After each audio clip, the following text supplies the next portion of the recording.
basically Godfrey was the headliner for a show. Yep. In Atlanta. And I guess they let T.I. come on after him. Oh. And he was like, there's this unwritten rule in comedy that if you the headliner, then nobody comes on after you. What do you, if you were Godfrey in that situation, what would you think? I mean, yeah, let me hear it. Make sure but, I want to make sure I'm quoting Godfrey correctly. He a comedian, right? Godfrey? Hell yeah. Funny as shit. Go. I like funny shit. Oh yeah, I seen him the other day. At the Che shoot.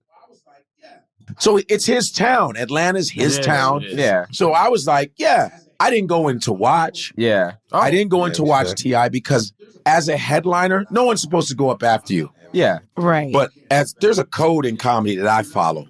I'm not watching what you can't do better than me. Yeah. You're not a comedian to me. You're working your way. I give him. He's taking it seriously. I don't know how long he's going to do that. What do you think, Schulz? I weirdly don't have ego about this stuff.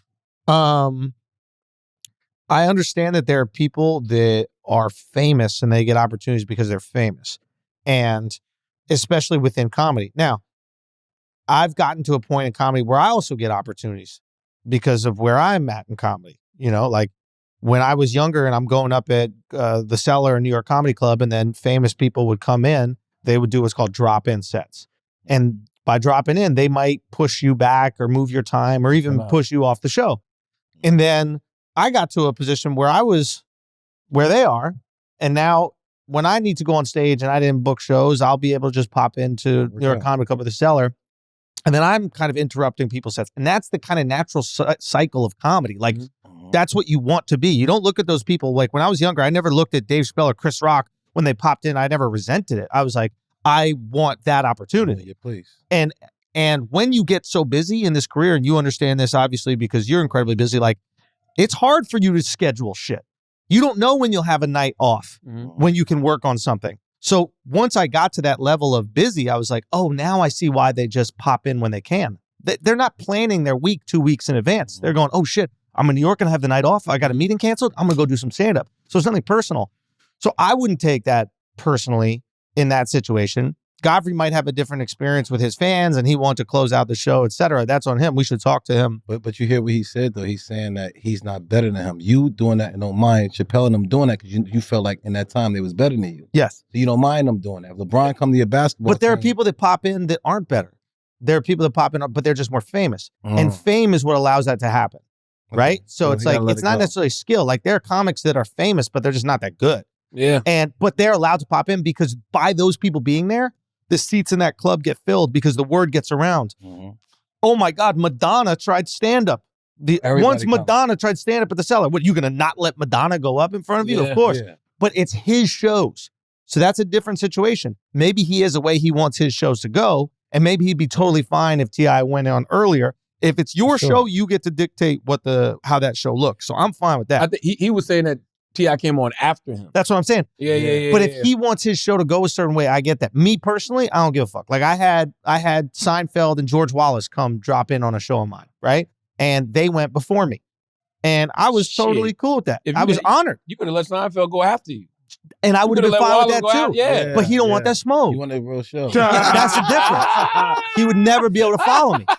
He could never. So it's like, you got to go on first. George Wallace probably, but Seinfeld could never follow me. Do people sign up? Again? I could go to the Cellar and I could sign up to be a comic that night? Nah, it's not exactly like that. How'd that work? You got to work on your craft, and then you got to get some people to recommend you. Bag your pants. To the thing. Yeah, you got to definitely bag your pants. I'm working on Get married. That's another thing. Got to get married.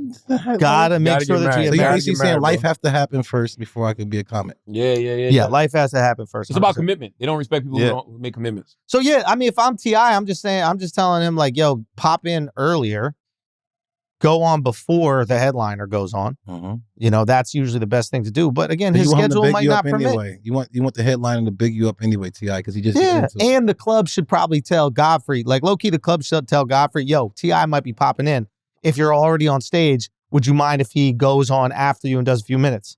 And low key, it's like, that's a great time to build with somebody.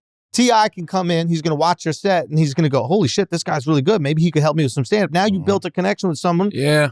you can help him with his stand-up. He can help you with things, and then now you're cooking. I would love. I mean, I would love to talk to Godfrey about it, but I would ask Godfrey one question: like, if it wasn't T.I., if you were the headliner of a show, and to your point, Dave Chappelle walks in, Chris Rock walks in, Jon Stewart, whoever the goats are. Yeah, they can do whatever they want. Would you if you was headlining? Yes, he would.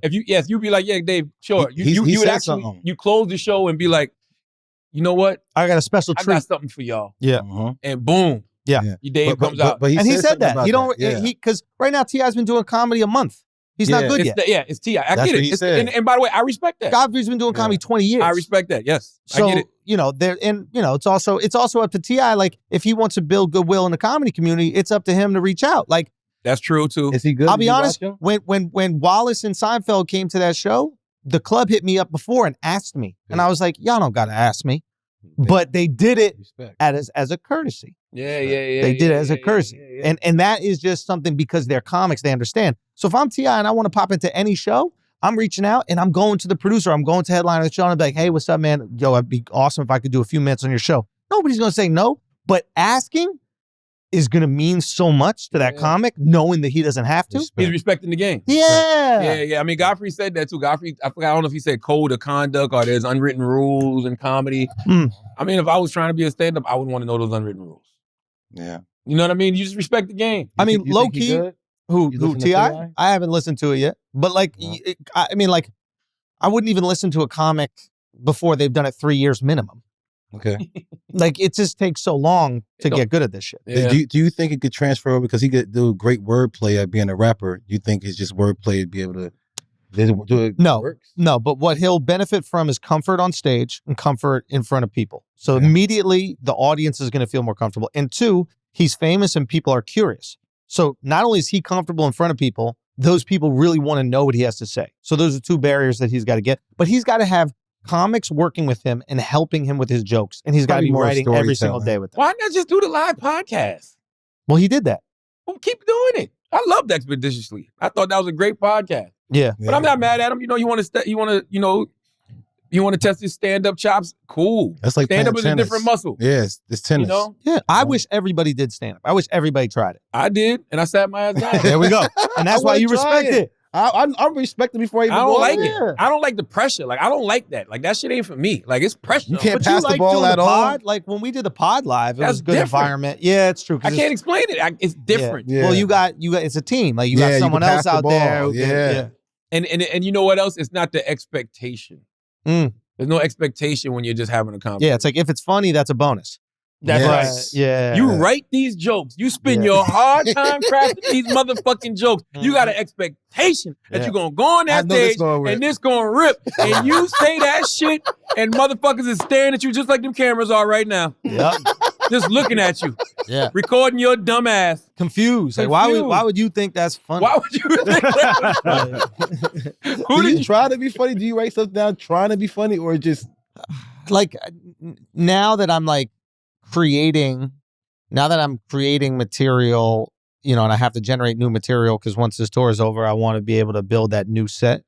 But I don't work well writing it down. Like, I work well talking, and then write it after you say. Like, I'll have an idea and I'll be like, "Yo, Charlamagne, what do you think about this?" And then we'll just kind of talk out the idea because my comedy is so conversational. Like, I don't go, "Here's the joke." It's like this. I hate people who try to be funny. Oh my God. Yeah. Knock, knock. I'm not even even all the really funny people I know don't try to be funny. Yeah. Unless you're a character. When people play characters and they try to be funny. I don't like that either. But it fucking kills me. It kills me. Like, when they're just when they're weirdo up there. Like Urkel. Yeah, but Urkel's not doing stand-up. But the people who just be like weirdos, and they're just doing kind of like one-liner jokes, but they're just weird. Carrot Top? No, like Dice Clay or something like that. Oh, you know what I mean? When I know that that's not who you are, and you're just doing these jokes. I'm watching a cartoon. See, the thing about Dice Clay, he was funny until he wasn't. Oh, that's right. You guys have a little thing. No, I fuck with Clay, but it's like, I don't know him personally. I fuck with him, but it's just like, that character runs his course, is what I'm saying. You know what I mean? Right. Like, you can't stay in that character forever. I thought that was actually Fonzie. I thought Dice Clay was funny. That's what I called him a fat Fonzie. There's an epic clip of you two guys going at it. No, they when you're edited all out windy. my shit. I had some slappers that day. Oh, they cut him out? Because they were trying to promote Dice Clay's show. Yeah. Oh. Dice Clay had a show on VH1 and Wendy had a show on VH1. So they was like, we need you to go in on this. This literally what the producer said. Spoke to my guy Greg Wax, VH1. They was like, we need you to really go in on him. Because I guess that's something that Greg then peeped like, yo, so I mean, you'll get in when you want to win. Yeah. So I'm like, we need you to go in on him. So I was just hitting them. Boom. You look like a fat Fonzie. You look like a Terminator that never made it out of the lab. Like, all types of shit. I was going the leather jacket. in the shade. You didn't get burnt up. I was confused for a second. I was like, I forgot what the exact word, like a Terminator that didn't make it out of the lab. Like I was going. And he was like, who the fuck? Like, he just got mad. Yeah, he was like, who is this guy? It was no jokes. It was like, fuck you. Yeah. Wendy's sidekick, you fucking pre-cum. Yeah. Fucking. Yeah. He called you pre-cum. Yeah. I don't even know if he Pre-cum said to that. get somebody pregnant? Huh? Wax, what's going on? What's up, man? Talk to us, man, because I don't there's a know, problem. man. Nah, there's We're a going to pay problem. some bills. We're going to pay some bills. And when we come back, we got to get to the bottom of this shit, Yeah, man. yeah. This something's up. We're going to have an intervention. Something's up, man.